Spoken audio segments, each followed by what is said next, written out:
அனைவருக்கும் வணக்கம். என் பேர் எம் ஸ்ரீகா. தேவகோட்டை சேர்மன் மாணிக்கா. வாசகம் நடுநிலைப்பள்ளி 7ஆம் வகுப்பு படிக்கிறேன். இன்னைக்கு எங்கள் ஸ்கூலுக்கு முருகப்பா அறிவியல் மையத்திலேருந்து வந்திருந்தாங்க. அதில் சார் எங்களுக்கு அணுக்கள் இதெல்லாம் பற்றி நடத்தியிருந்தாங்க. இப்போ நான் எனக்கு சார் நடத்தினதில் ஒரு பாடத்தை மட்டும் குறிப்பிட்டு உங்களுக்கு சொல்ல போகிறேன். ஃபஸ்ட்டு நான் ஒரு ஒயிட் பேப்பர் எடுத்துக்கிட்டேன். அந்த பேப்பர் பிளாங்காக தான் இருக்குது. அதுக்கப்புறம் ஒரு ஸ்கெட்சு, ஒரு கலர் பென்சில், ஒரு டூத்பிக், ஒரு ஐஸ் குச்சி எடுத்துக்கிட்டேன். ஃபஸ்ட்டு நான் என்னோட பேரை ஸ்கெட்சில் எழுத போகிறேன்.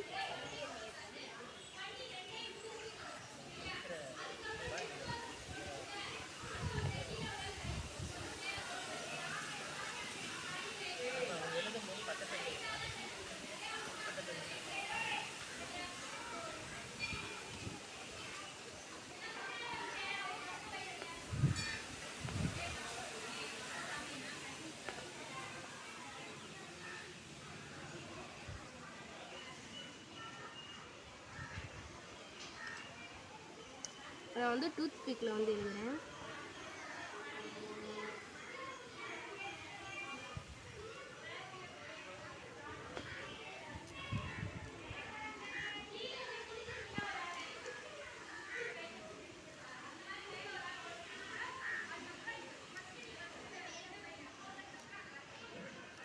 நான் ஐஸ் குச்சியில் எழுதுறேன்.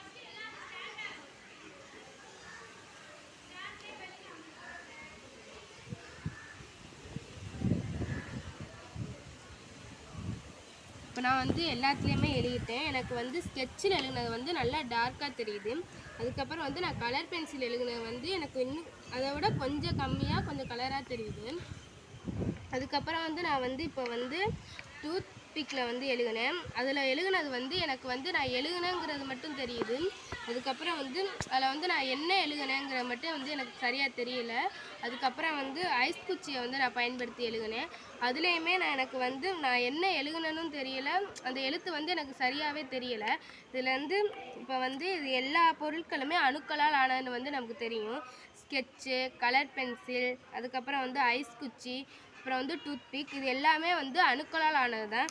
ஆனால் இது நான் எழுதும் போது நீங்கள் இதில் இப்போ எப்படி தெரியுதுன்னா, நான் ஸ்கெட்சில் எழுதுனது உங்களுக்கு டார்க்காக தெரியும். அதுக்கப்புறம் நான் கலர் பென்சில் எழுதுனதும் உங்களுக்கு தெரியும். ஆனால் நான் ஐஸ் குச்சிலையோ டூத்பிக்லையோ எழுதுனது உங்களுக்கு சரியாக தெரியாது. ஏன்னா இது எல்லாமே அணுக்களால் ஆனது தான். ஆனால் இதோட தன்மை மாறுபடும். ஸ்கெட்சில் எழுதுனது எப்படி டார்க்காக இருக்குது, ஏன்னா இதோட தன்மை, அதுக்கப்புறம் கலர் பென்சிலோட தன்மை, அதுக்கப்புறம் ஐஸ் குச்சி, டூத்பிக், இதோட தன்மை மாறுபடும். இதுலேருந்து என்ன தெரிஞ்சுக்கிட்டோம்னா, அணுக்கள் இந்த உலகத்தில் உள்ள எல்லா பொருளுமே எல்லாமே அணுக்களால் ஆனது தான். ஆனால் அதோட தன்மை மாறுபடும். இதை சொல்லிக் கொடுத்த முருகப்பா அறிவியல் மையத்துக்கு ரொம்ப நன்றி சொல்லிக்கிறேன். நன்றி.